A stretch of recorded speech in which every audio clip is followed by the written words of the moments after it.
Hola, ¿qué tal? Mi nombre es Alejandro Romero y esto es Intelectualizando.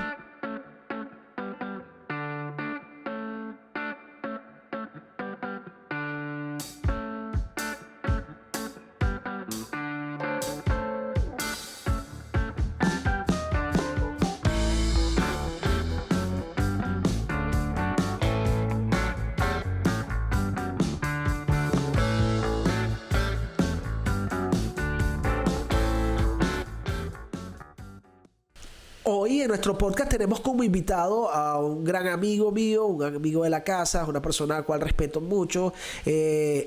Una persona experta en política, él es periodista, voy a leer un poco su currículo. Él es consultor político, de profesión es periodista, ha sido consultor en programas de opinión en radio y TV en Venezuela, fue director de información de una televisora en Venezuela, el Barquisimeto Estado Lara, en Promar Televisión. Fue director de información de la Gobernación del Estado Táchira, ha estado en campañas políticas en México, Venezuela, Colombia, en Latinoamérica, ha estado en análisis de comunicación de crisis del gobierno. Ha trabajado para la alcaldía de Santa Ana, gobernación de Magdalena, gobernación del estado Táchira. Estuvo en las elecciones de diputado del 2010, donde fue mi asesor de campaña. Le agradezco mucho. Estuvo asesorando en las elecciones del 2015 diputado. Estuvo en la gobernación de Nayarit, gobernación de Jalisco, gobernación de Guanajuato, diputados de Veracruz, Quintana Roo, Nayarit otra vez. En la campaña de México y Colombia, un poco su currículo. Es una persona que es de origen de San Cristóbal, no lo dije, nació en San Cristóbal, estado Táchira.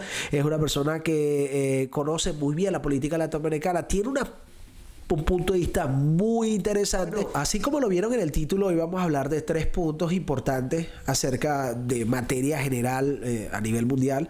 Vamos a hablar en el punto número 1 acerca de la situación actual del coronavirus. Tenemos un invitado muy especial, el cual ya presenté. Con él vamos a hablar de la situación de México, él está en México. Yo voy a hablar de la situación en los Estados Unidos. El punto número 2 tiene que ver mucho con el punto número 1, que es la situación económica generada o es la reacción del coronavirus. Vamos a hablar un poco de la situación económica, los planteamientos de los gobiernos, la percepción que nosotros vemos, nuestros posibles pronósticos hasta cuándo pudiese durar esta pandemia. También vamos a hablar acerca de las decisiones que deberían hacer los gobiernos y una percepción muy personal acerca que es el momento de que los gobiernos demuestren que están del lado del pueblo, demuestren decisiones políticas correctas para tomar una buena ventaja con respecto a este futuro lleno de incertidumbre que no sabemos qué puede ocurrir con el coronavirus. El tercer punto son las sanciones al régimen de Nicolás Maduro. Recién nos levantamos con un proyecto planteado por el secretario Mike Pompeo acerca de un gobierno que esté un proceso de transición sin un CNE como el que está en Venezuela, sin el TCJ, pero sin la presencia de nuestro presidente Juan Guaidó como representante de la oposición y con la presencia del partido político PSUV del régimen como actor dentro de esas posibles elecciones que buscaríamos o desde el planteamiento de acá de los Estados Unidos un gobierno de transición. Creo que esto va de la mano con el ponerle precio a las cabezas de Nicolás Maduro, de Diosdado Cabello como narcotraficante de 15 y 10 millones de dólares. Pero esto lo vamos a profundizar aquí en el podcast, así que los invito a que lo sigan viendo. Como el título de nuestro programa de hoy hablaba acerca de las opiniones que tenemos acerca de lo que va a ocurrir con respecto al coronavirus, la percepción de lo que vimos aquí en los Estados Unidos. También tenemos luego el análisis de situaciones económicas, un análisis muy particular.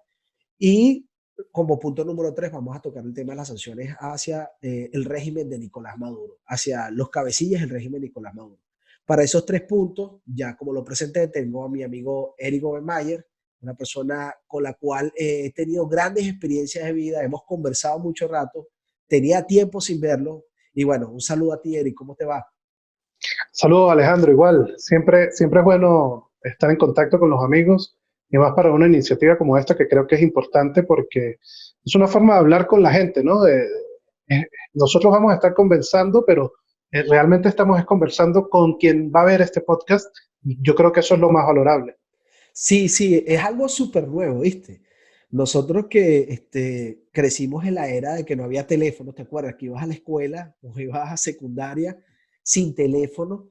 Esto ha agarrado hasta los que se llaman influencers, toda esta gente que maneja las redes sociales en una reinvento continuo.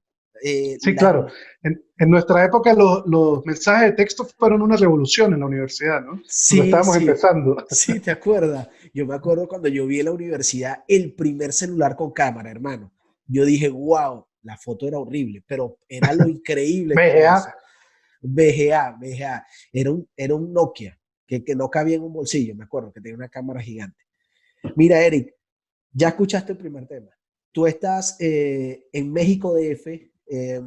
Nos gustaría saber a todos los que estamos fuera de México, los que estamos en los Estados Unidos y venezolanos alrededor del mundo, ¿qué ocurre en México actualmente con la situación del coronavirus?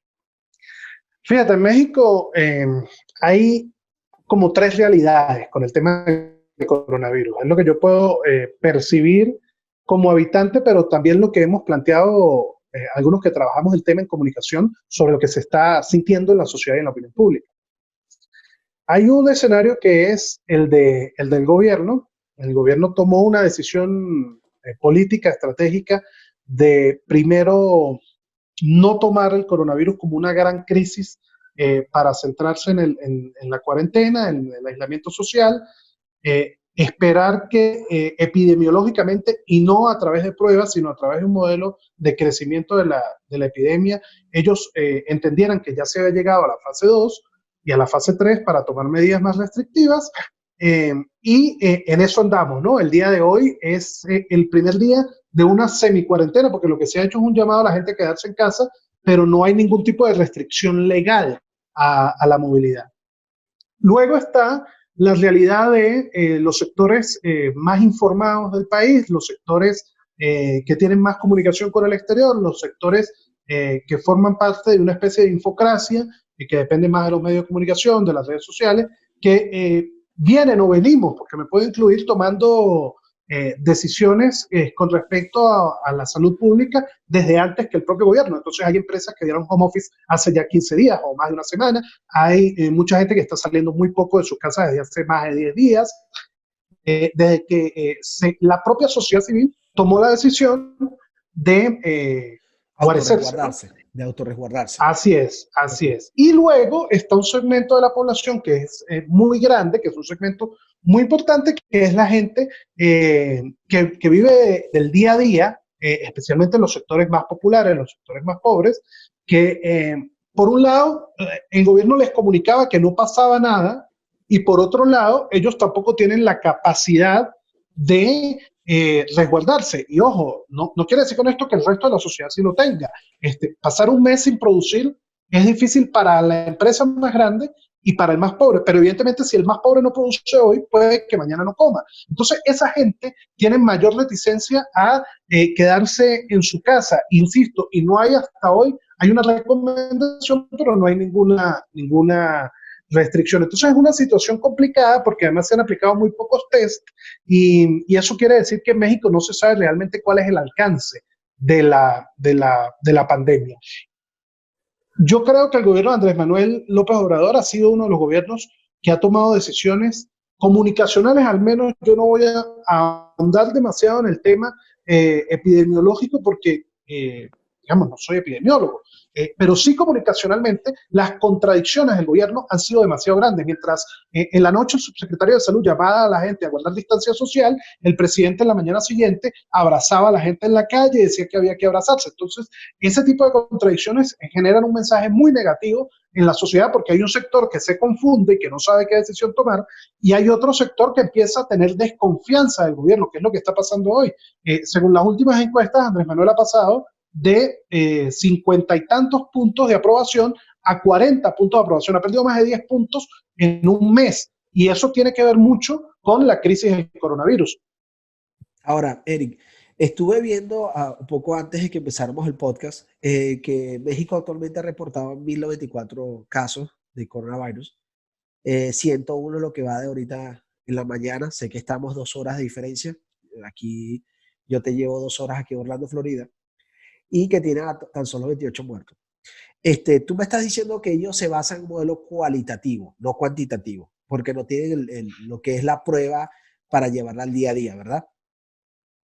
Sí, lo que se ha comunicado de la estrategia del gobierno, que no lo ha comunicado explícitamente el subsecretario de Salud, pero es lo que se ha comunicado de sectores científicos que están cerca del gobierno, es que ante la incapacidad económica aparente de realizar pruebas masivas, que es el modelo más eficaz que funcionó en Alemania, que ha funcionado en Singapur, que funciona en Corea del Sur, en el propio Japón, el gobierno decidió entender que la epidemia tenía unas fases de contagio donde iba a ir creciendo, ellos iban a ir haciendo pruebas de la gente que presentara sintomatología, pero que eso no era lo más importante. El propio subsecretario de Salud dijo en algún momento, hacer contra lo que dice la Organización Mundial de la Salud, no es nuestra meta, sino salvaguardar a la población.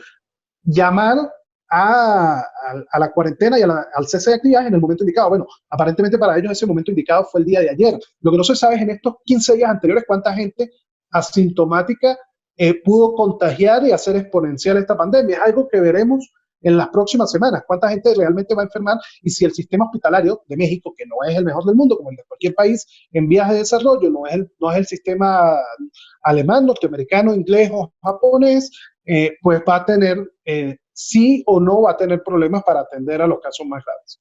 Si se va a superar o no, ¿no? Que yo creo que es el centro de esto, porque todos los epidemiólogos nos dicen que al final la pandemia, hasta que no llegue la vacuna, una cura o el contagio masivo que crea inmunidad general, no va a parar. Lo que hay es que salvaguardar al sistema hospitalario para que la gente pueda ser atendida y pueda salvarse.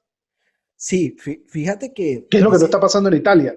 eso es lo que está pasando ahorita y lo que estamos hablando entre todos, las personas que conversamos acerca de este tema, es, entre otras cosas, lo que está, el nivel de contagio, la forma de que hay poco tipo de pruebas. Se está hablando actualmente de una prueba que supere los 30 minutos, porque las pruebas ahorita superan las 48 horas, un poco para disminuir el tamaño y el crecimiento de la pandemia en un tiempo más corto, porque las decisiones políticas tienen que ser basadas al futuro, es decir, tomar una decisión hoy sabiendo que va a tener un impacto en 2 semanas. Quizás por eso es que se está manejando eso a nivel mundial. Ahora, coincido contigo, ningún país está preparado para esto. Esto es algo completamente nuevo, esto es una pandemia que agarró a todo el mundo un poco fuera de base. Fíjate que Bill Gates tiene una opinión muy importante acerca de la pandemia. Él en su presentación en una página que se llama TED, donde hace conversaciones científicas acerca de investigaciones, hablan de la misma mente, hablan del cuerpo humano, hablan de diversas cosas científicas como viajes al espacio. Él en su presentación en 2015 habló que lo que pudiese causar algún tema o problema económico a nivel mundial es una pandemia, porque la pandemia no discrimina en raza, color, ningún tipo de clase social. Y él dice que ningún país iba a estar preparado.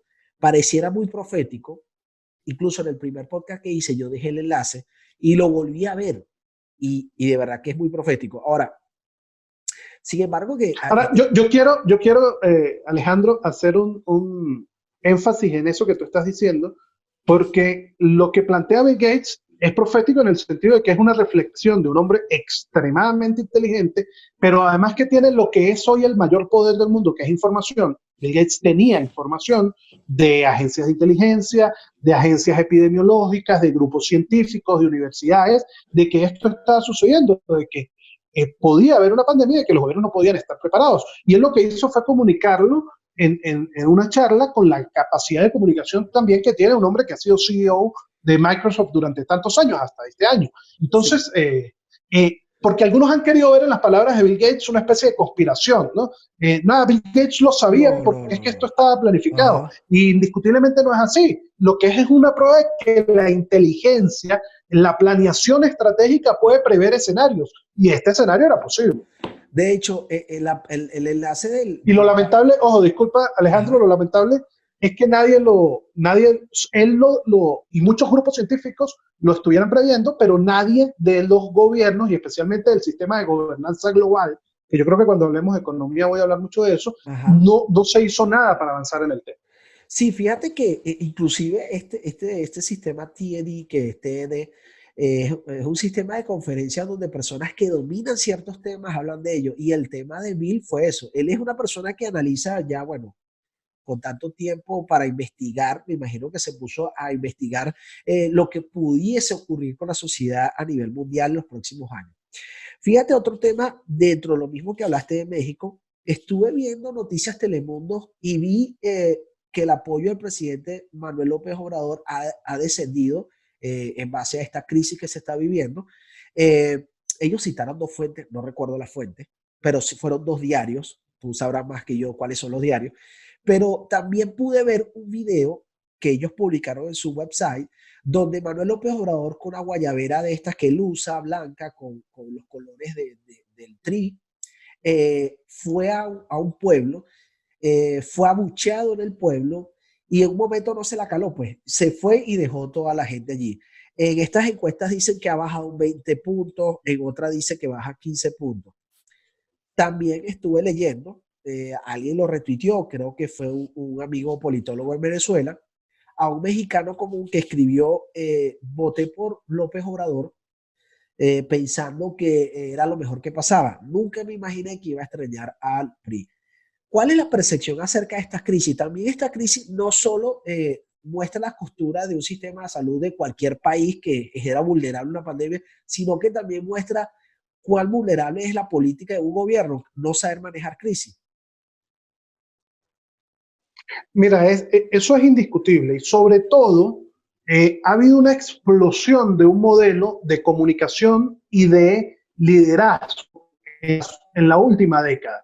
No es nuevo, es absurdo decir que es nuevo, pero hay un modelo de liderazgo personalista populista que trasciende ideologías que ha explotado esta última década. Y se puede hablar de Andrés Manuel López Obrador en México, pero se puede hablar de Jair Bolsonaro en el ala derecha en Brasil, se puede hablar incluso de Boris Johnson, de Donald Trump en menor medida en los Estados Unidos. Son modelos de liderazgo basados en las convicciones personales y en una relación directa muy popular o populachera, por decirlo de alguna forma, con la gente. Y ese modelo de liderazgo y de comunicación, no digo que el modelo de gestión, porque la gestión trasciende muchas veces los países, los liderazgos.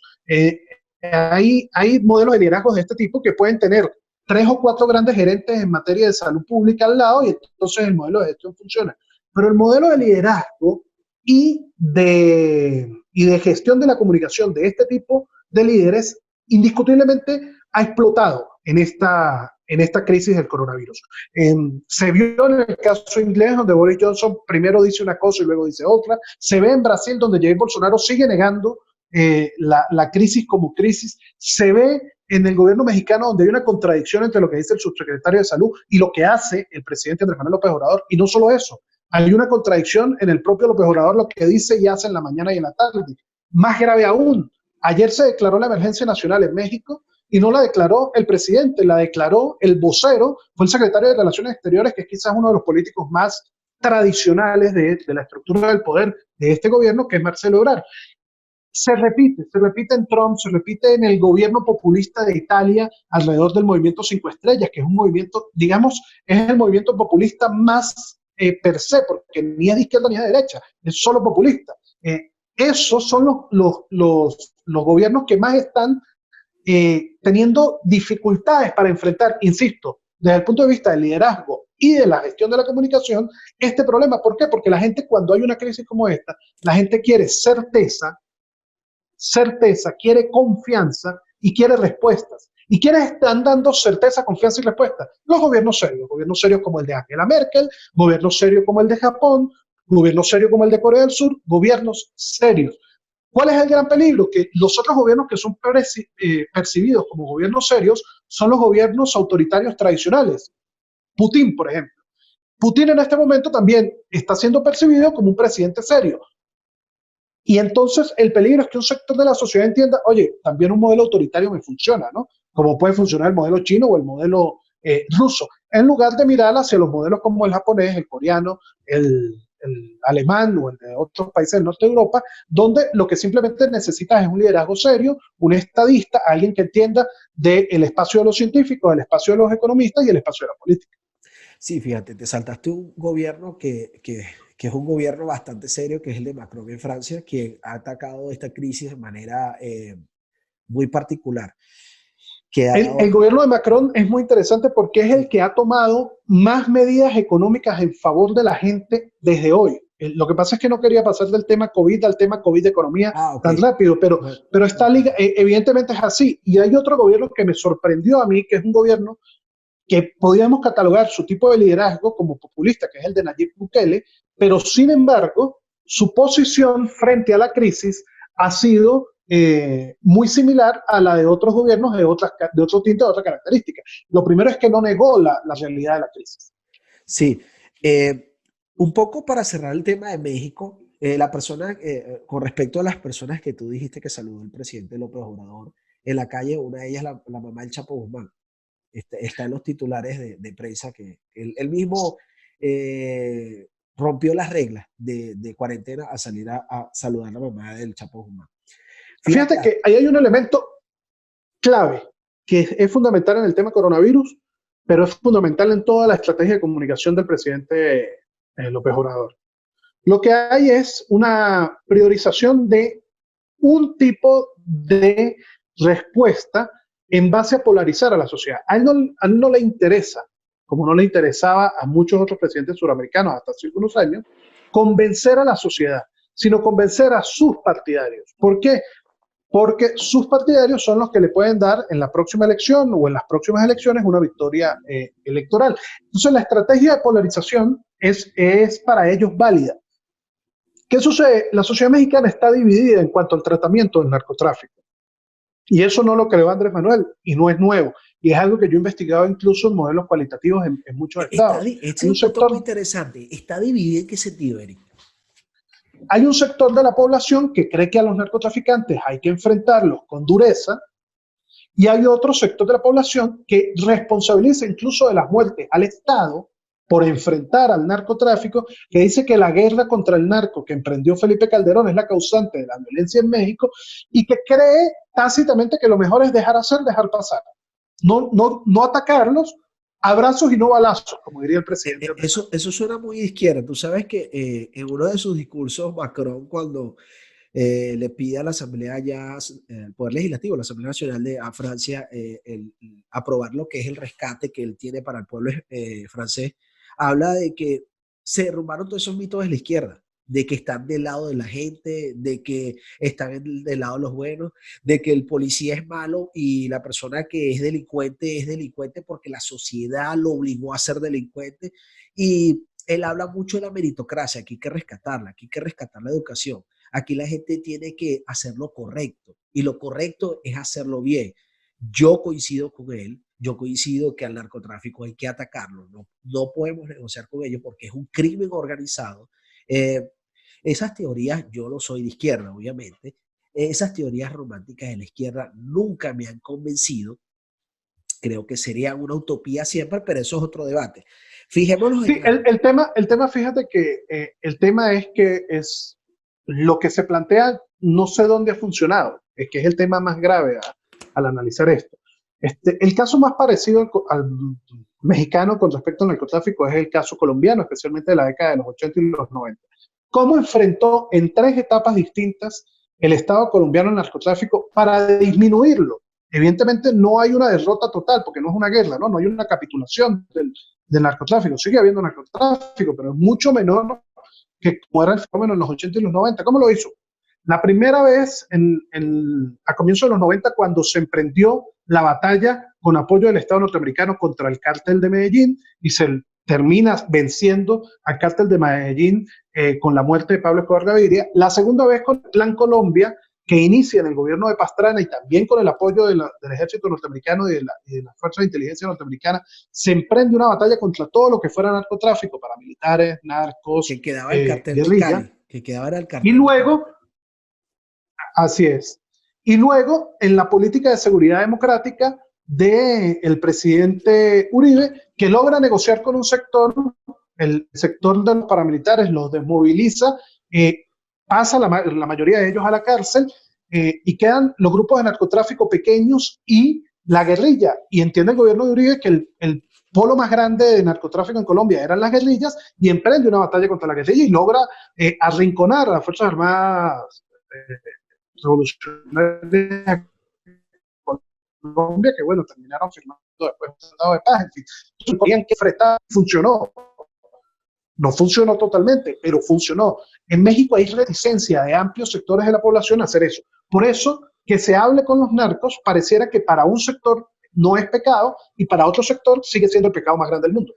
Sí, sin embargo, hay que analizar un contexto muy local, que es estar allí en los pantalones de las personas que viven esos lugares donde eso es una guerra que se vive. Recordemos que eso en Colombia fue terrible con lo que fue la zona de distensión, lo que estabas hablando tú de Pastrana, y luego recuperar esos espacios para lo que era el gobierno federal o nacional de Colombia fue muy difícil. Un poco para cerrar el tema de México, para entrar en algo, esto no tiene nada que ver con el coronavirus ni con economía. Ya que estás en México, ¿cuál es tu equipo de fútbol? Porque sé que le ibas a estudiante de Mérida. No, mentira, tú lo ibas a Deportivo Táchira. ¿Cuál es tu equipo de fútbol en México? Yo tengo el mío en Orlando, es Orlando City. ¿Cuál es el tuyo? Yo tengo una cosa muy particular. Soy un gran amante del fútbol. Siempre me gustó un equipo en cada país. Y Ajá, siempre desde muy chico en México me gustaba el América. Así ajá. que puedo decir que soy americanista. Ok, eres hincha del América. Muy bien. Eric, Además, un gran admirador de Miguel Herrera. Me parece un gran técnico. sí, Parece uno de los técnicos más subestimados en el escenario latinoamericano. y le da muy duro en la prensa mexicana a él. Le da muy duro. Bueno, Es muy conflictivo, ¿no? Es un técnico, ajá, tiene un estilo de comunicación conflictivo, muy al estilo Mourinho, César ajá. Farías, pero es un director técnico que ha demostrado, primero, victorias, títulos, y segundo, que sus equipos juegan un fútbol muy interesante. Tienes razón. Además que con resultados es que se puede hablar de un técnico. Eh, con respecto al segundo punto que tenemos, Eric, ¿qué situaciones económicas crees tú que vamos a afrontar en los próximos meses? ¿O qué crees tú? Tú vienes de un país, al igual que yo, en Venezuela, donde la crisis era el día a día, las situaciones económicas cambiaban súbitamente, la planificación financiera o la estrategia financiera de uno tenía que cambiar dependiendo al sentido en que la brisa del gobierno regiera la economía. ¿Qué situaciones económicas crees tú que nos esperan? ¿Hasta cuándo es tu pronóstico? Un poco, te voy a pedir que seas el peor escenario. ¿Hasta cuándo crees tú que este escenario económico se va a vivir aquí con respecto al coronavirus allá en México? Y luego yo te daré mi impresión acerca de qué opino, cómo vamos a vivir los próximos meses. Yo creo que aquí hay tres lapsos en lo económico, ¿no? El cortísimo, que es cómo va a ser o cómo están haciendo ya en estas semanas y en el próximo mes la gente que está en cuarentena para sobrevivir, ¿ok? Y para eso tiene que haber una respuesta de los estados. Tiene que haber una respuesta de los estados en torno a, eh, yo creo que, y lo voy a decir como alguien que siempre ha sido defensor del el modelo liberal económico, en mi caso ordoliberal, soy un fanático del modelo, lo que se llama economía social de mercado en Alemania, pero al final es un modelo liberal de mercado, pero yo creo que este es el momento del Estado. O sea, si el Estado existe, la doctrina de la ciencia política dice que el Estado existe y la filosofía política dice que el Estado existe para proteger a los ciudadanos. Es la única razón para la existencia del Estado. Si no, lo que debería haber es anarquía, porque yo no necesito a alguien que me mande. ¿Cuál es la razón para que haya alguien que me mande? Que me proteja. Y este es el momento de esta emergencia global donde el Estado debe proteger a la gente. Entonces, ¿a quién debe proteger? Al ciudadano. ¿Cuál es la primera medida para proteger al ciudadano? Bueno, desde la condonación de impuestos en estos meses, o la suspensión de impuestos directos como los taxos o el IVA, hasta la suspensión del pago de la renta y el aseguramiento de los salarios de la gente que tiene salarios. Porque hay dos realidades, hay Pero un ¿por porcentaje cuánto importante de la población que tiene pero, salarios a lo que le puedes asegurar un salario, y hay un porcentaje importante de la población que no tiene un salario, que depende de pagos, de trabajos eventuales, del comercio, y esa gente va a estar parada y no tiene recursos. Y el Estado tiene de alguna forma que hacerles llegar renta para que sobrevivan. Esa es la cómo, primera realidad cómo, en el cortísimo plazo. cómo y por Ejemplos, cuánto tiempo? el de Macron y el de Francia, Nayib ajá. Bukele. Ok, ok. El de Francia es un ejemplo que todo el mundo habla, donde hubo una exoneración de rentas, de créditos, de tasa de interés para tarjetas de crédito. O sea, pareciera que económicamente Francia tiene planeada una congelación de que todo el mundo quedó igual y los que en teoría, iban a perder más, que son los que usualmente tienen menos, son los que pierden más, porque cuando uno no tiene casi, nosotros que venimos trabajando toda la vida, hemos empezado 2 veces de cero, desde que nacimos ahorita a emigrar, sabemos que cuando uno no tiene casi, perder lo más pequeño es perder todo, tú lo sabes. Entonces yo creo que la Así estrategia es. de Macron se basa en que los que más tienen van a dejar de ganar, pero el que no tiene nada va a dejar de perder. Ahora, fíjate algo, tú dijiste algo que me gustó, que es interesante, que es el momento de los gobiernos. Es decir, es el momento de mostrar por qué votaste por este presidente, por qué esta persona está rigiendo los destinos de nuestro país o los países donde estemos, y es el momento de mostrar o de perder. Es el caso que estamos hablando en México. Esta crisis no le ha caído bien a AMLO, no le ha caído bien por las razones que sabemos. El caso, por ejemplo, de Venezuela, que voy a hablar estrictamente de Venezuela claramente porque soy venezolano para no herir susceptibilidades. Hermano, los comunistas solo saben mantenerse en el gobierno. Ellos no saben gobernar. Son dos cosas completamente distintas. Mantenerse en el gobierno es como sea. Lo que pase, la tormenta que esté afuera no me importa. Las personas que pasen hambre no me importa. Las personas que mueran no me importa, pero yo me mantengo al gobierno con un régimen que controle absolutamente todo. Gobernar es distinto. Gobernar es para las mayorías. Gobernar es buscar el bienestar colectivo. Gobernar, lamentándolo mucho, es una ciencia para la cual tú estudiaste, yo estudié y nos preparamos. O sea, no es cualquier cosa. Fijémonos en algo. ¿Qué crees tú que es el escenario que vamos a vivir los próximos meses? ¿Cuál es tu pronóstico? ¿Qué es lo que debemos prepararnos?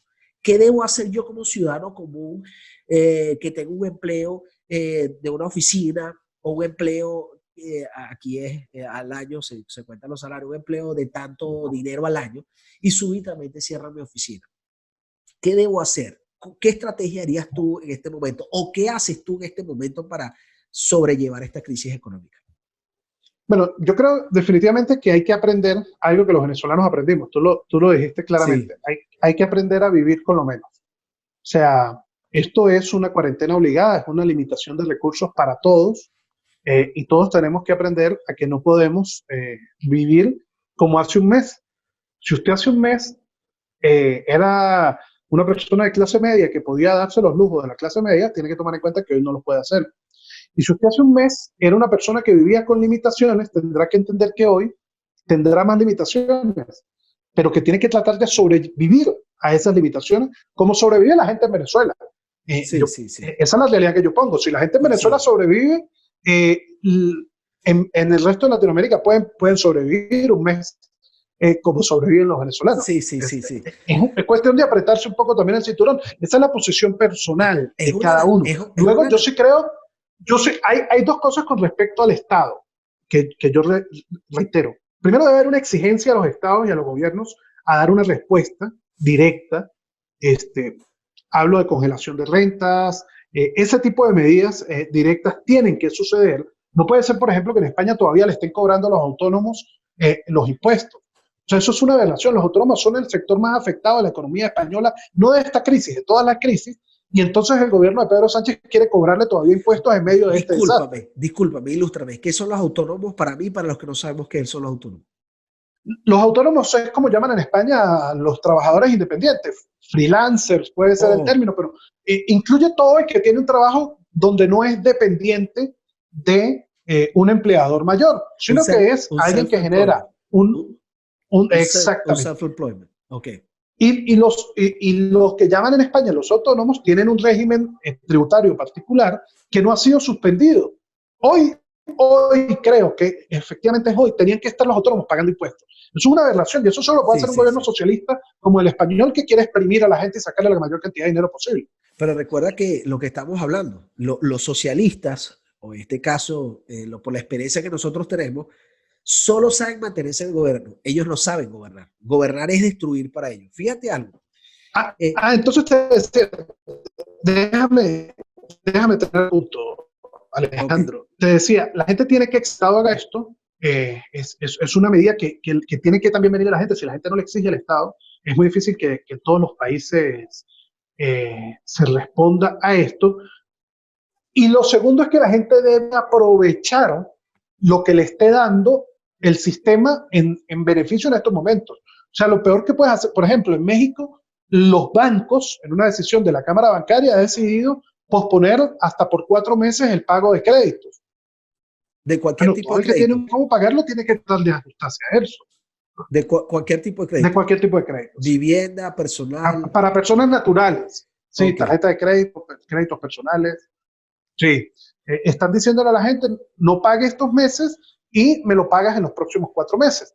Eso, la gente que no tiene cómo pagar debe asumirlo. Igual, si a usted el Estado norteamericano le ofrece $1.200, discúlpame, agarre los $1.200, no le servirán.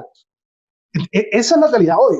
El que no aproveche los pocos resquicios del sistema para sobrevivir le va a costar mucho.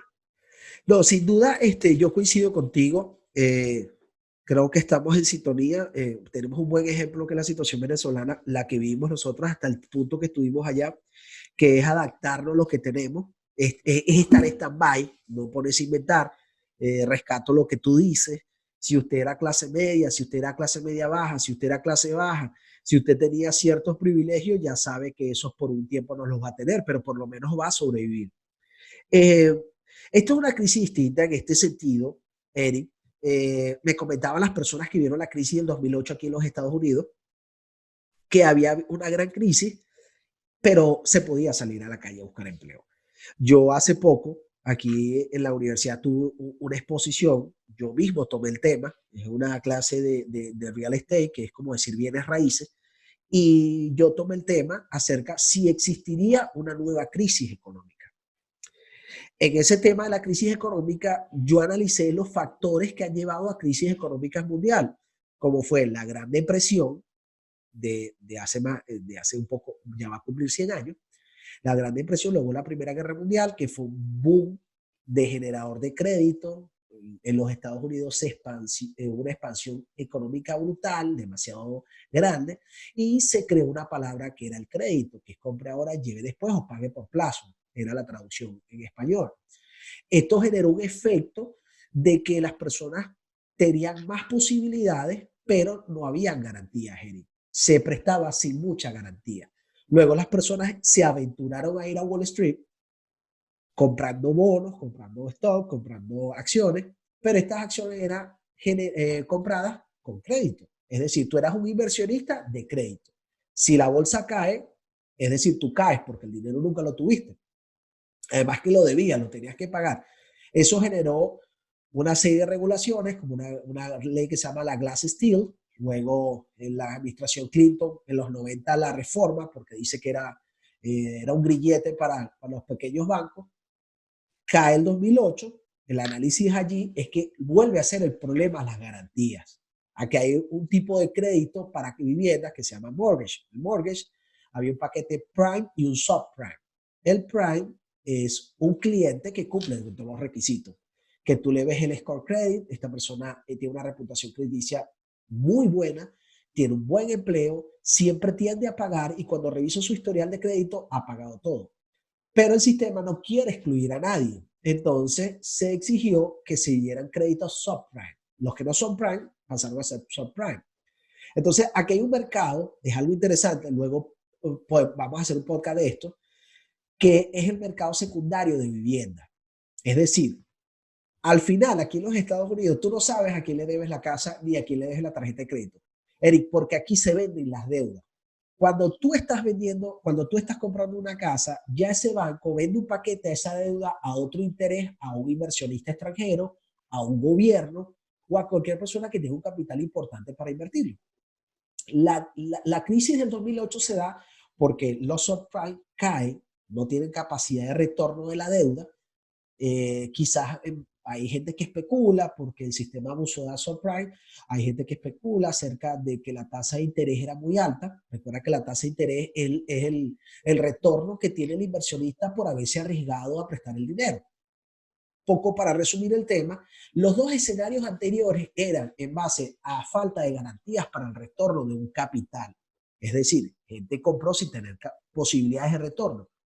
En esta crisis, cuando yo la analicé en clase, yo hablaba con las personas, con mis compañeros de clase, que económicamente el sistema financiero internacional de vivienda, o por lo menos el americano, estaba blindado en base a las leyes del 2008, además que era muy cercano al 2008.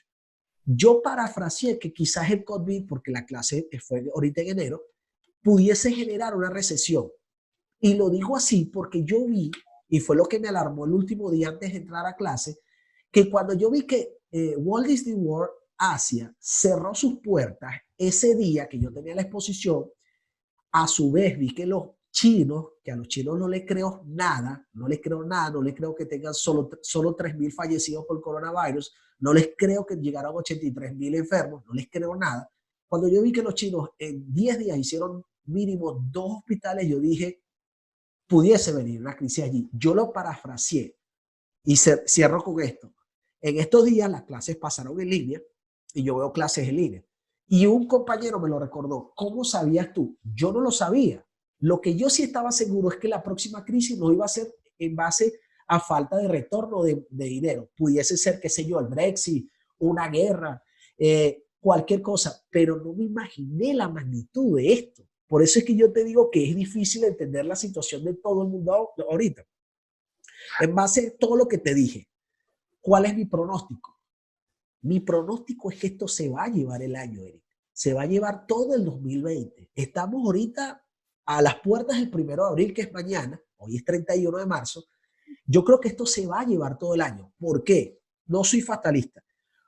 Porque el mercado está peleando con un enemigo invisible que está afuera, está allá afuera de la casa, está afuera. Nosotros no lo vemos.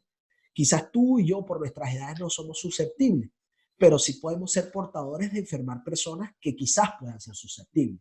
Entonces, como hay una incertidumbre, hay miedo, tú y yo conocemos cómo se manejan los mercados. Los mercados se manejan en base a la confianza, en base a seguridad. Y este virus hace todo lo contrario. Por eso yo creo que se puede llevar unos meses, quizás el año, porque tenemos que esperar que salga la vacuna y la cura. En lo que salga este antídoto, ahí es donde yo creo que los mercados se pueden fortalecer. ¿Qué opinas tú de ello? Fíjate que yo creo que también en el caso de la macroeconomía y del mediano plazo y del largo plazo, el rol de los estados, y aquí entra algo más que los estados, el rol de la gobernanza global va a ser vital. ¿Y a qué me refiero yo con eso? Tú tienes razón en que la crisis es totalmente distinta a la del 2008 y por eso puede ser más grave, pero por eso salir de la crisis también puede ser más sencillo.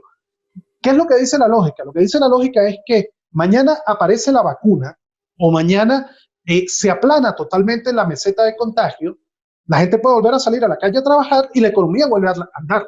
Porque la economía lo que está es represada. No hay nada, económicamente nada estaba mal. Lo que hay es una situación de emergencia social y sanitaria que tiene represada la economía. Cuando tú sueltas esa represa, como pasó en los países comunistas cuando abrieron la economía, ¿qué sucedió? La economía se dispara en el crecimiento porque tienes una economía represada. Esta economía está represada y va a crecer de inmediato una vez se abra. El problema es cuál es el lapso.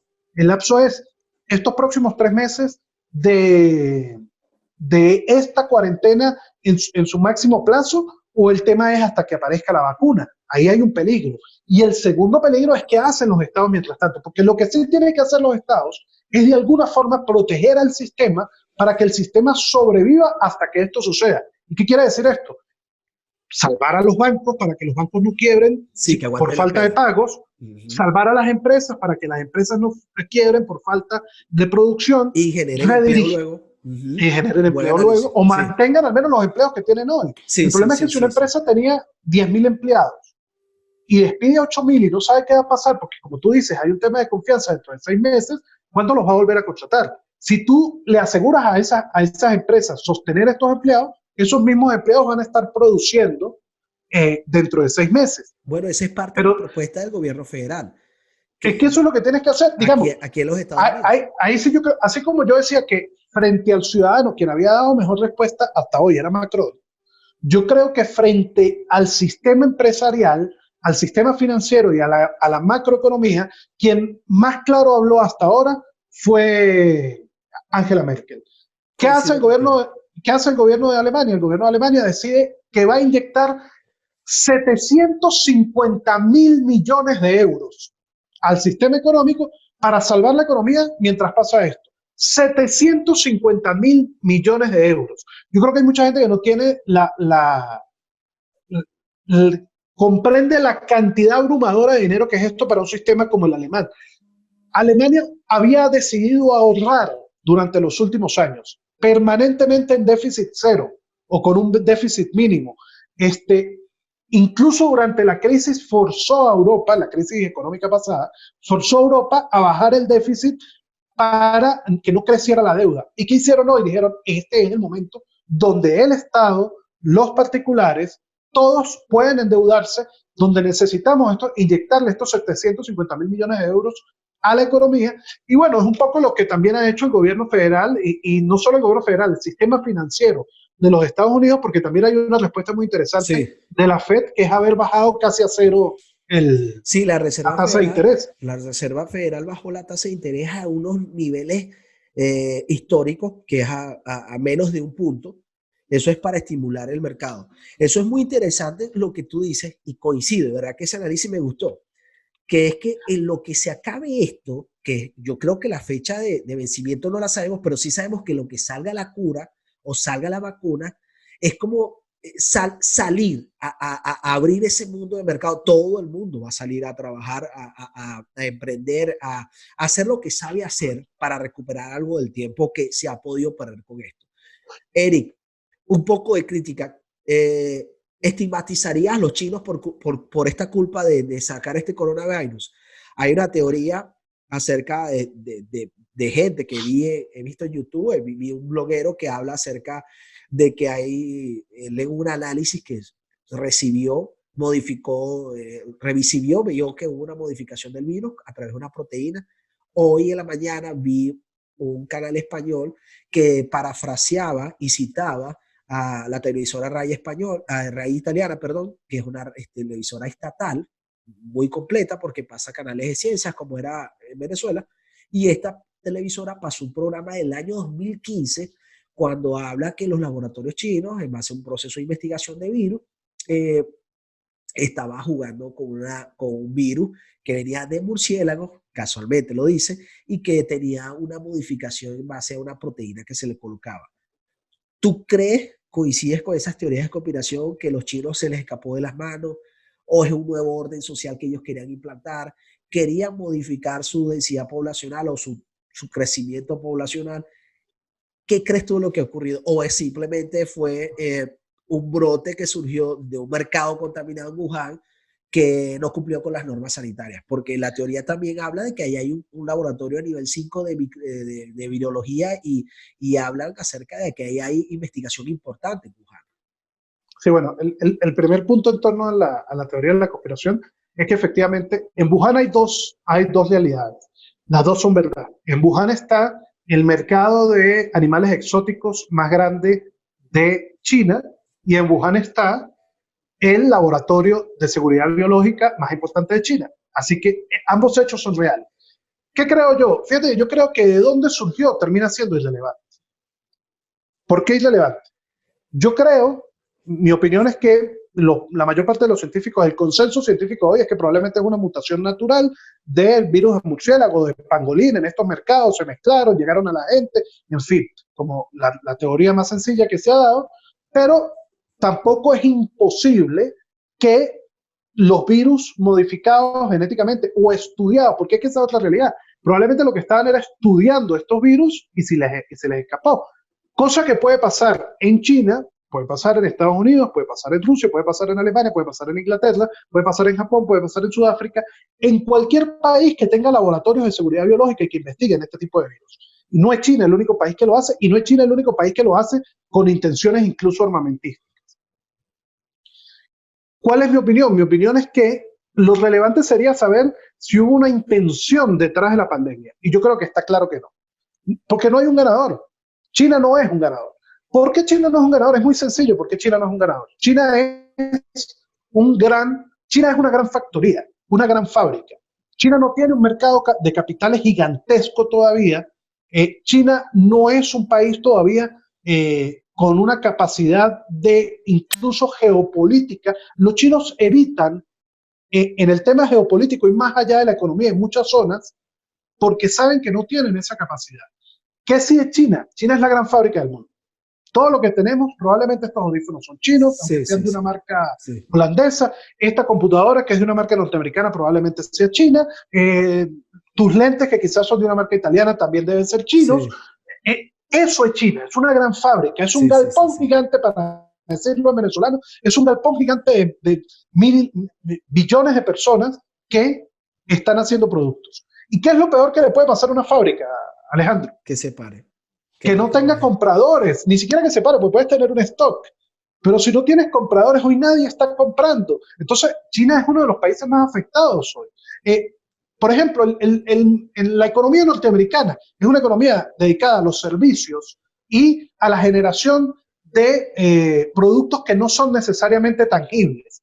La industria cultural norteamericana es Software, gigantesca, Facebook. Sí, te la entiendo. industria del Silicon Valley, eso no se para. Se Vamos llama, a seguir descargando contenido, vamos a seguir se llama bienes usando intelectuales. software. O sea, Bienes exactamente. intelectuales se llama. Pero los productos, los tangibles, son los más afectados. Salen de Por China. eso, Sí, sí, tienes razón. ¿quiénes son los más afectados hoy? Países China. como China, países como Brasil y México Sí, en Latinoamérica, porque también son países que dependen de la exportación industrial. En Europa, países como Alemania. O sea, es mucho más el efecto en Alemania, que depende de su exportación de carros, de otro tipo de maquinaria, a por lo menos Inglaterra, porque el Reino Unido es un país también que depende mucho del sistema financiero, no depende de vender productos tangibles. Entonces, a mí me parece una locura pensar que China sería irresponsable de esto, porque no está ganando nada, al contrario, está perdiendo. Ahora, ¿dónde sí hay que criticar a China? China hay que criticarlo como modelo, como sistema. El ahora, sistema pero chino, fíjate que algo. es el sistema. Es el primero no chino, descendiente de alemanes, que defiende a los chinos. Cabe resaltar. Fíjate que... Fíjate que yo defiendo, pero para terminar, yo defiendo a los ah, chinos en ese escenario. Lo que no defiendo de los chinos es los efectos de su sistema político, que es un sistema heredado del maoísmo, que es una versión del estalinismo, o sea, un sistema cerrado, corrupto, totalitario, que se abrió al mercado, pero que no se abrió a la democracia. Entonces, ¿qué hay en China? Ausencia de información, ausencia de confianza. Nosotros no sabemos cuándo los chinos se enteraron de esto, nosotros no sabemos cuánto los chinos ocultaron. Como tú decías, tú no le crees nada a los chinos. Y tienes razón, no tenemos realmente ningún elemento para decir que se murieron 100.000 personas, pero tenemos algún elemento para creerle a los chinos que solo se murieron no, en lo 3.000. Ese absoluto. es el problema con En lo China, que absoluto. como cualquier tipo de modelo totalitario, como el ruso, como el venezolano, como el cubano, lo más lógico es no tenerle confianza. Sí, sí, fíjate algo con respecto al tema chino. Cabe resaltar que la censura de información es la que quizás yo voy a estigmatizar, porque tenemos el famoso doctor que murió, que anunció a finales de noviembre, principio de diciembre, que iba a ser una pandemia y que luego fue censurado por el régimen comunista de China. Además de esto, que no le fueron sinceros al mundo, es lo que me refiero, de cerrar sus fronteras por completo o avisarles al mundo algo que estaba ocurriendo. Y el hermetismo, el no saber qué ocurre, las cifras reales. Entonces, eso genera aún más disgusto por los ciudadanos del mundo como yo, quizás como tú, como todo el mundo, por no ser honestos, porque es la misma cápsula o el mismo planeta donde estamos todos. Lo que los afecte a ellos, al final nos va a afectar a nosotros. Entonces, ahí es donde yo me refería. Analizando un poco ese tema de los chinos, estuve leyendo ayer en el New York Times que hay ciertos ataques xenofóbicos a la comunidad asiática en Nueva York, un poco en base a lo que está ocurriendo. Recuerda que esto trae sentimientos encontrados también, el que pierde un ser querido de manera súbita, que no esperaba perderlo, el que contaba con sus abuelos, el que sinceramente estaba sano, completamente sano y súbitamente cae esta enfermedad o pierde un negocio, etcétera. Son muchos motivos, pudiese estar enojado con los chinos en este momento. Un poco para cerrar el tema, ¿qué dirías tú acerca del tema económico para cerrar? Mira, yo diría acerca del tema económico que el sistema, el modelo de mercado global tiene la capacidad de recuperarse, que necesita de los estados y del sistema financiero y económico global y de los sistemas regionales para sostenerse. Cuando hablo de los sistemas regionales, hablo, por ejemplo, de la Unión Europea, del Banco Central Europeo, hablo de que tiene que haber un tipo de acuerdo alrededor del Banco Interamericano de Desarrollo, por ejemplo, también, pero sobre todo el Fondo Monetario Internacional y el Banco Mundial tienen que tomar decisiones para favorecer el sistema global. Pero insisto, el sistema de mercado global tiene como salir adelante frente a esto. El mercado ha demostrado ser eficiente, pero necesita del apoyo de los estados y del sistema de gobernanza global. Y sobre eso, una última conclusión. Yo creo que el mayor reto que va a generar este coronavirus es geopolítico, al final, porque tiene que ver con una dicotomía que va a existir en la mentalidad política de dirigentes y de la gente, que es más nación o más gobernanza global. Si la gobernanza global responde a la gente, si la gente siente que la Organización Mundial de la Salud, que la ONU, que el Banco Mundial, que el Fondo Monetario Internacional, que el sistema interamericano, que el Banco Central Europeo, que la Unión Europea, que la Unión Africana, que el sistema asiático funciona, la gente va a querer que haya una respuesta global a sus problemas. Si la gente entiende que lo preferible era cerrar las fronteras, que nadie los ayudó, que solo su país se defendió a sí mismo, las posiciones políticas de izquierda y derecha van a tender hacia más nacionalismo y los sistemas de gobernanza global se van a ver extremadamente debilitados. Entonces, yo creo que lo ideal es que la gobernanza global funcione. Yo creo que lo ideal es que haya una especie de para gobierno global que tome algunas directrices sobre esto, pero por ejemplo, vemos la ineficacia de la Organización Mundial de la Salud, cuando la Organización Mundial de la Salud dice algunas cosas y los gobiernos deciden o no si las aplican. Por ejemplo, el tema de los test masivos. La Organización Mundial de la Salud dice, hay que hacer test masivos. Lo han hecho 10 países. Entonces hay 180 países que no le están haciendo caso a la Organización Mundial Pero de la ¿por Salud. qué no hay, Entonces, ¿para qué no hay sirve el sistema capacidad? de gobernanza? Pero no hay Porque capacidad. no, La OMS no ha generado los test, no los ha entregado. la OMS no es una generadora de test, es una generadora de políticas públicas, de directrices, de acuerdos. Pero si se realizan estos acuerdos, se generan las políticas y los estados no quieren, no hay nada que los obligue. Yo creo que eso es algo que los venezolanos en el tema político estamos muy claros. Los venezolanos hemos visto cómo el sistema interamericano de derechos humanos, la Comisión de Derechos Humanos de la Organización de Naciones Unidas, la Organización de Estados Americanos, todo el mundo critica al gobierno de Venezuela. Y eso se traduce en algún efecto para la sociedad.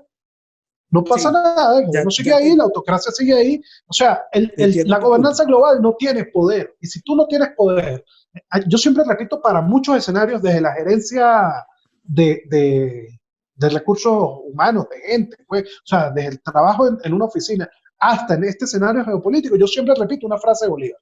Llamarse jefe para no serlo es la peor de las miserias. Sí, La sí, sin Organización duda. Mundial de la Salud es la Organización Mundial de la Salud, pero no manda a nadie sobre el tema de la salud. Entonces, ¿para qué sirve? Sí, sí, sin duda, no rige, solo opina. Tengo dos cosas más para terminar el tema económico. Creo que nos hemos saltado algo que ha sido muy viral, que es la respuesta del presidente de El Salvador, Nayib Bukele, que habla acerca o da un mensaje inicialmente al pueblo de El Salvador, pero al final se hace viral como para el mundo, que habla de la igualdad, de la gente que tiene más que va a dejar de ganar más, el que tiene menos, él es el que está buscando solventar o aliviar cualquier tipo de inconveniente que vea a futuro. Entendamos que no es un sujeto que ha llegado allí con el discurso populista de la izquierda, no abrazó a la izquierda, ni siquiera acarició a la izquierda, pero para mí ha demostrado otros intereses. Viene de la izquierda. Viene de la izquierda, pero no llegó con ese lema al poder. De hecho, es aliado nuestro, hablando de los que queremos la causa libre de Venezuela. ¿Qué opinas tú de ese presidente y las medidas económicas que toma? Mira, yo he sido, a mí el modelo de comunicación de Nayib Bukele me parece interesante por el efecto que está generando, pero me parece peligroso. Yo creo que la comunicación directa de un presidente tan directa, sin ningún tipo de cortapisas, sobre cualquier tema y sin, digamos, yo estoy en contra de lo políticamente correcto. ¿ok? Siempre le digo a cualquier candidato con lo que trabaje, si te vas a limitar a ser políticamente correcto, nunca vas a generar ruido, y si vas a generar ruido, nadie te va a escuchar. Eso es una realidad. Pero otra realidad es hacer ruido por hacer ruido. Yo creo que Bukele a veces hace ruido por hacer ruido, ¿ok? Y creo que eso no es bueno para un país. Puede ser bueno para él, pero no es bueno para el país. No estoy de acuerdo con la medida aquella que tomó, por ejemplo, con el tema del Congreso, ¿ok? Yo creo que por más corrupto y por más enlodecido que esté un Congreso, tiene que ser respetado en cuanto a Congreso, pues ya sabemos lo que pasó en Venezuela cuando se cerró el Congreso para hacer una Asamblea Nacional Constituyente en el 99, ya sabemos lo que ha pasado en tantos países cuando se ataca a las asambleas y a los cuerpos colegiados. Entonces, en eso no estoy de acuerdo. Pero creo que su respuesta frente al coronavirus, a pesar de que ha sido muy ligada a las aspiraciones de la gente, ha sido correcta. ¿Por qué ha sido correcta? Porque no dio una respuesta. Nada de lo que dijo es imposible de hacer. Yo creo que eso es el primer Sí, punto. sí, sí, el realismo de lo que plantea. Exactamente.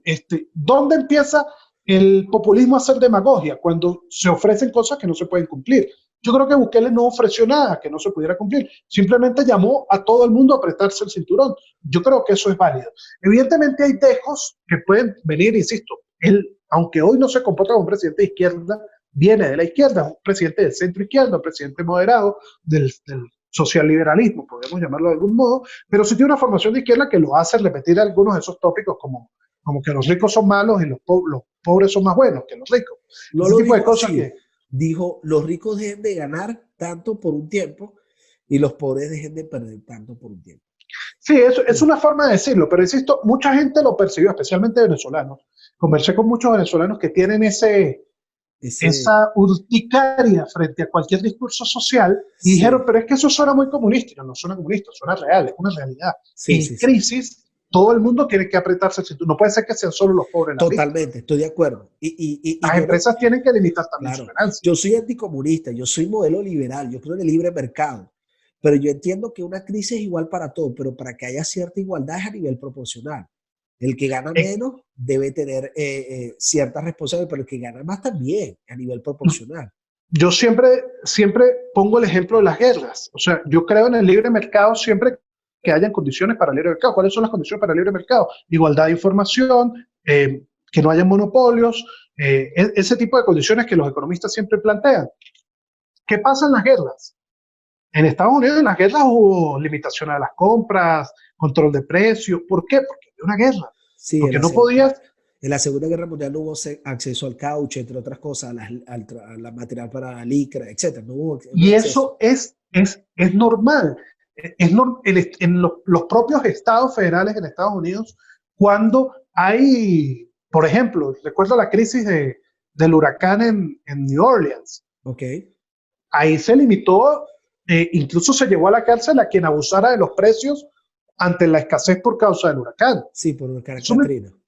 son unas medidas que no tienen nada que ver con que eso se aplique en la normalidad. En la normalidad, ponerle un control de precios a algo, lo único que genera es una distorsión del mercado que va a generar escasez y aumento de precios en el mercado negro. Totalmente, Pero, totalmente. pero si lo haces en un momento de emergencia es otra cosa. Sí, sí, totalmente. Sí, sí, sí, Entonces, coincido contigo que son medidas reales para el tamaño y la responsabilidad de lo que se necesita en este momento. Un poco para cambiar el tema, ya el último punto, que es acerca de las sanciones que está viviendo el régimen de Nicolás Maduro y sus amigotes en Venezuela. Ya con el tercer punto, vamos a cerrar ya este podcast. El tercer punto es hablar un poco de las sanciones que está sufriendo el régimen de Venezuela. Eric, explícanos un poco cómo percibes esto como analista político. La semana pasada se pone precio a la cabeza de Nicolás Maduro, 15 millones de dólares. Eso hace que cualquiera viera tentativo ganarse esa lotería. La de Diosdado Cabello, 10 millones. Y también una lista de personas sancionadas, importante aquí. Además de hoy nos levantamos con la noticia que Mike Pompeo, jefe del Departamento de Estado, habla acerca de un documento donde en realidad explica un proceso de transición, eh, quizás con observadores internacionales, sin el TSJ actual, sin el CNE actual, pero permitiendo que el PSV sea partícipe en estas elecciones, hablando inclusive, algunos rumores que se colaron toda esta mañana por Twitter, de que el que encabezaría la transición no iba a ser Juan Guaidó, el presidente actual de todos los venezolanos, que es en realidad, y que el régimen de facto de Maduro tenía que hacerse un lado. Pasaron hora y media, dos. Jorge Arreaza inmediatamente respondió que no había ningún proceso de transición y Tarek William Saab, el otro Tarek, el que supuestamente es fiscal del régimen, porque no es fiscal, sacó una orden de comparecencia a fiscalía para el presidente Juan Guaidó. En base a todo lo que te expliqué, ¿cómo ves el escenario? ¿Qué opinas? ¿Qué crees tú que se está hablando en ese momento, en este momento allá, y cuáles serían los pasos siguientes?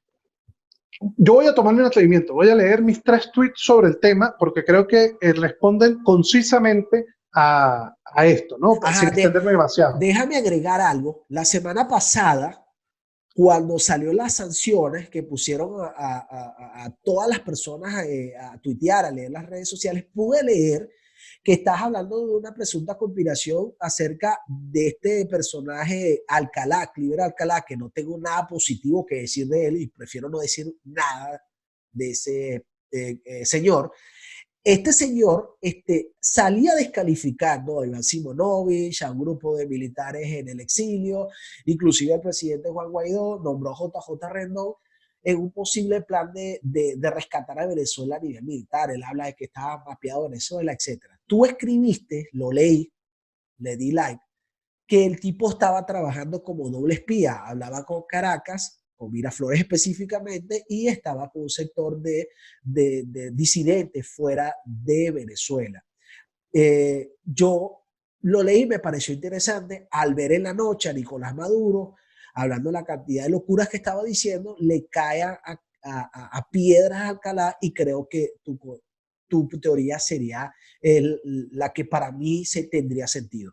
¿Qué opinas acerca de todo lo que te he dicho? Porque te dije muchas cosas y en base al final de la teoría que me explicaste. Te leo primero sobre el primer tema. ¿Qué digo yo? Yo digo, la propuesta de Estados Unidos sobre un Consejo de Estado sin Maduro, ni Guaidó puede sacar del juego al segundo, o sea, Guaidó. Pero es también un ultimátum que deja un salvavidas al chavismo para sobrevivir. Este salvavidas ofrecido al chavismo solo tiene efecto si el régimen o una parte perciben que el barco se está hundiendo.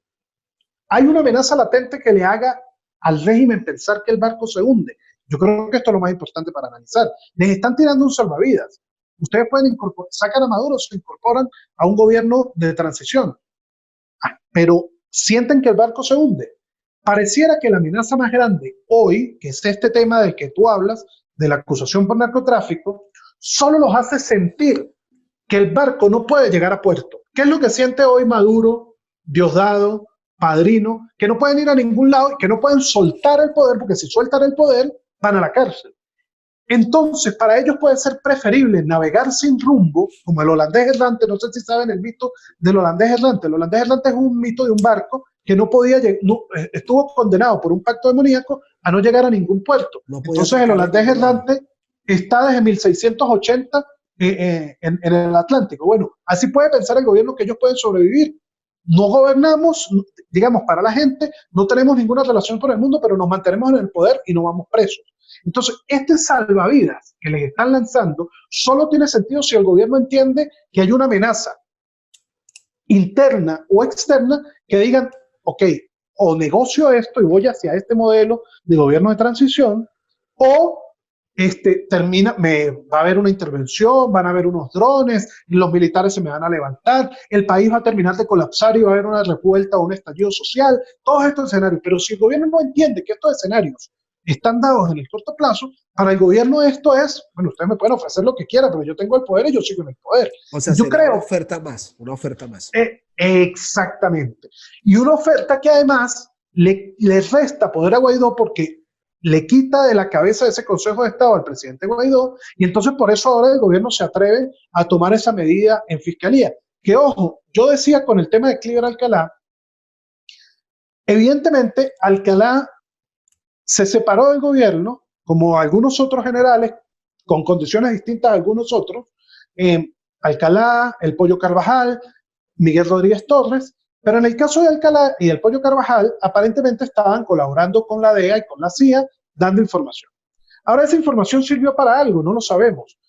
Nosotros lo que podemos ver es que no se detuvo ningún cargamento de droga venezolano, no se detuvo ningún narcotraficante vinculado al gobierno fuera de Venezuela. Entonces, ¿qué puede sentir el gobierno O sea, ¿qué norteamericano? especulas tú? Que estaban dando información falsa. Eran Que lógicamente colaboradores, eran eran colaboradores. colaboradores para tratar de salvarse y al mismo tiempo para tratar de sacar información y acercarse al gobierno de Guaidó. Ahora, ¿qué es lo que yo digo? Yo no creo que el gobierno norteamericano en esta área específica, en el área de inteligencia, sea torpe. O sea, si algo funciona bien en Estados Unidos, es la DEA, la CIA, el FBI. Eso funciona mucho mejor que otras áreas del gobierno norteamericano. Entonces, yo lo que creo es que el gobierno norteamericano en esta área o estas agencias o el sistema de justicia fue escuchando a Carvajal y a Alcalá hasta el punto de que dijeron no nos sirven para nada y le pusieron esta concha de mango a Alcalá en Colombia. Porque el tema de las armas, Alejandro, ¿tú crees que es lógico que un cargamento de armas para un ejército de venezolanos tipo Bahía de Cochinos que vaya a entrar a Venezuela se le den a Cliver Alcalá?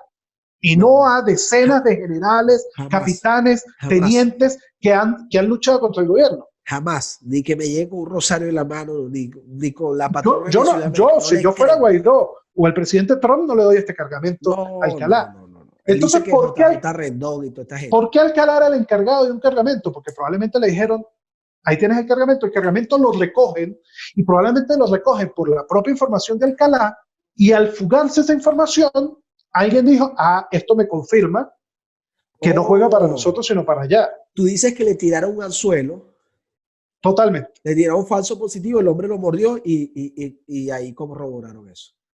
Buen análisis, Así me es. gusta, me gusta, me gusta el análisis. Ahora, las sanciones Ahora, actuales, las sanciones. Las sanciones que ha hecho el gobierno en el caso de ponerle precio a las cabezas bueno, y a mí me sorprendió que la misma agencia ICE, que es la que encargada de protección y frontera y terrorismo, publicó ya la foto de Tarek El Aissami, habló acerca de Nicolás Maduro. Esto es grave, la verdad es que ellos están en una prisión que es nuestro amado país, no pueden salir. ¿Cuál es la lectura de lo que tú ves de cómo se está viviendo? Estuve leyendo que si te ve Venezuela viendo al ciudadano, a toda esta gente que habla que supuestamente tiene contactos allá, eh, vía otro periodista, etcétera. Ellos hablan de que hacen es grabaciones, que Nicolás Maduro y Diosdado hacen es grabaciones, que andan enconchados, que hoy duermen aquí, mañana duermen en la casa de la señora Conchita. Es decir, no tienen dónde dormir, hacen todo a manera oculta. ¿Tú crees que eso sea verdad en base a que ya tienen precio en su cabeza? mira, yo creo firmemente dos cosas. Creo que el gobierno norteamericano cometió un error con aquella frase. Hubo dos momentos que ya son historia. La primera vez y el uso reiterado de la frase cuando le preguntaban, ¿van a intervenir en Venezuela? Y el gobierno norteamericano decía, todas las opciones están sobre la mesa. Entonces, se anunció que la intervención militar era una posibilidad. Y al mismo tiempo, luego, yo no sé si recuerdas a Bolton en Colombia, con una hojita que decía 6.000 tropas a la... No, no, en la rueda de prensa en la Casa Blanca, cuando anunció algo, puso como que una hoja que decía, "Oh, eso, hermano, eso movió el piso". Yo me acuerdo que yo lo vi en el Washington Post. movió el piso en el corto plazo, pero ¿cuál fue la posición lógica del gobierno de Venezuela? El gobierno de Venezuela habló con sus aliados, sus soportes, que son Rusia y China, ¿ok? Vio que no había mayor acción militar y dijo, y lo que siente Maduro es que Trump estaba blofeando, que lo amenazaron con una amenaza que no podían cumplir. Y por eso es que Maduro, a pesar de toda la presión externa, no ha hecho ningún tipo de acción, ni siquiera para ablandar el régimen venezolano, De porque hecho, sintió que estaban bloqueando. Entonces, ¿qué pasa hoy? de hecho, tienes razón. Yo creo que sintió que estaban bloqueando. El régimen de Nicolás Maduro es reconocido todavía por la ONU, ¿verdad? Sí, Él no fue a la Asamblea General de Naciones Unidas de septiembre del año pasado, pero él sí fue a la del pasado, a la antepasado, que es 2018.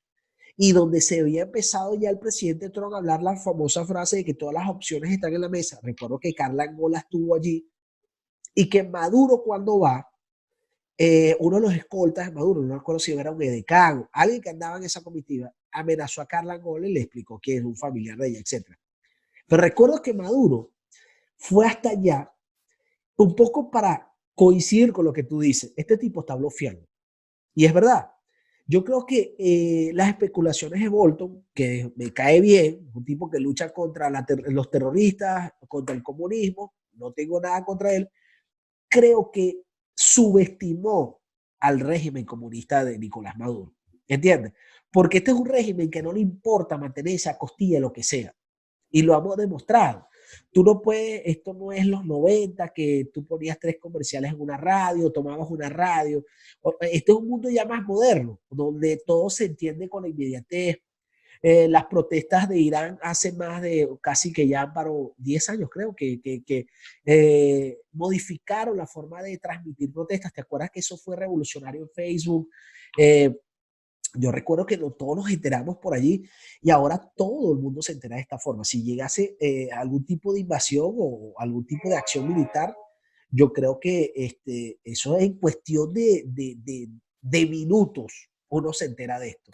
Yo creo que también fue un poco de bluff y el régimen de Maduro no lo mordió. Ahora, fíjate, ¿cuál es la consecuencia de esto? Porque, ojo, yo no sé si Trump estaba blofeando o no, ¿ok? Yo lo que creo es que Maduro sintió que estaba blofeando. Entonces, ante esto el escenario cambia. El escenario cambia totalmente porque el gobierno de Estados Unidos comprende que el gobierno de Maduro estaba sintiendo que estaban blofeando, que se había trincherado en el poder, que el régimen de transición a través del presidente Guaidó no tiene poder efectivo sobre la gente ante una crisis como el coronavirus. Y entonces eso ha fortalecido no la confianza en la gente en Maduro, ni el apoyo a Maduro, pero sí el sentimiento de la gente. Hoy los venezolanos están seguros de una cosa: ¿quién manda en Venezuela? Maduro. Mal, bien, es un tirano, pero la gente hoy va a tener la sensación de que el presidente de Venezuela es Nicolás Maduro, y eso debilita, por supuesto, la opción tiene el poder, del presidente Guaidó. ¿Quién tiene el Entonces, poder?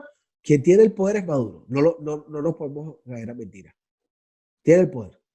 Porque ir para ir a que Fiscalía te abra la puerta, eso es tener el poder. Lamentando mucho el régimen de Maduro, es el que tiene el poder. ¿Entiendes?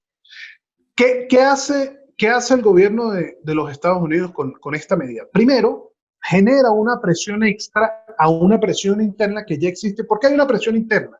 Porque lo que sí es evidente es que la crisis económica está llevando a un extremo, gracias en parte a las sanciones. El hecho de que en Venezuela hoy ya no haya gasolina ni siquiera en Caracas, habla de que Caracas había sobrevivido alrededor del poder como una pequeña burbuja en Venezuela.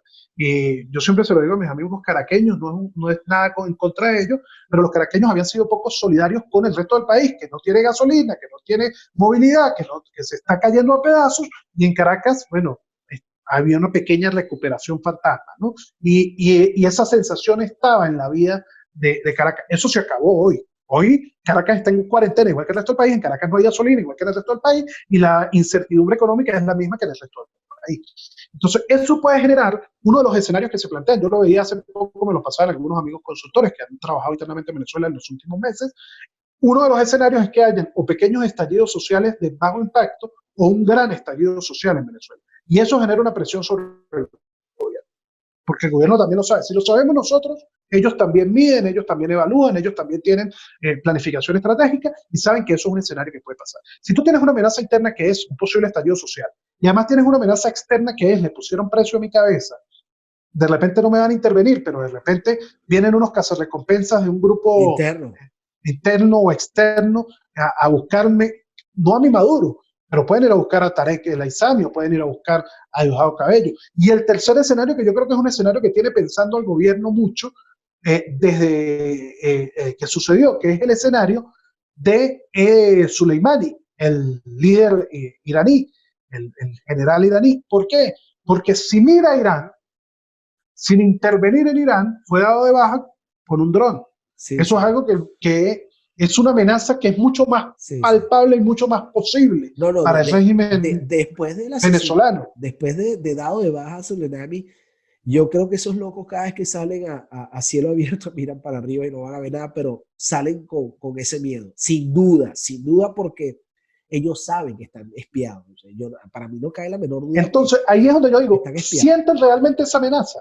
Si esa amenaza, si ellos sienten que hacia adentro es tangible la amenaza de un posible estallido social y que no tienen cómo controlarlo, ¿ok?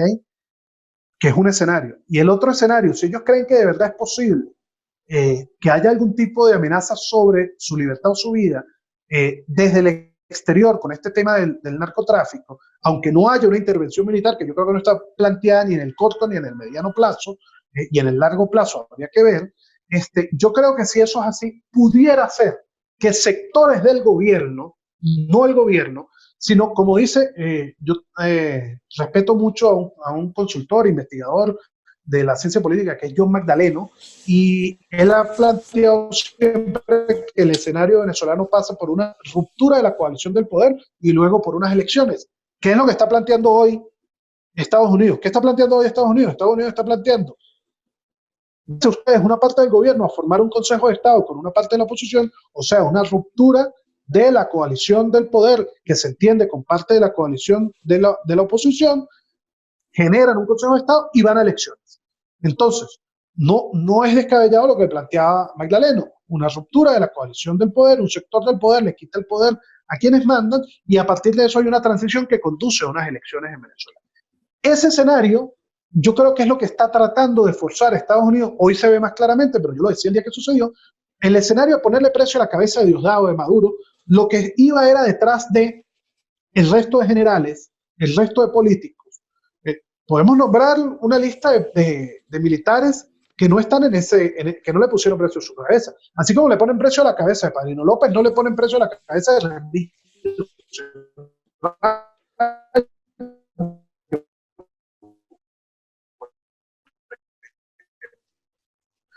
No le ponen precio a la cabeza de Disculpa, Eric. chavistas. Y son Disculpa, gente que Eric. también tienen poder. Y esta gente puede hacer Disculpa, algo Eric. internamente para Eric. quitar a Maduro y Diosdado, entenderse con un sector de la oposición, entenderse con los Estados Unidos. Disculpa, ¿puedes repetir, ¿Sí? así como pusieron precio a la cabeza de Padrino, no pusieron, porque ahí se congeló la imagen y solo estabas congelado y no se escuchaba nada?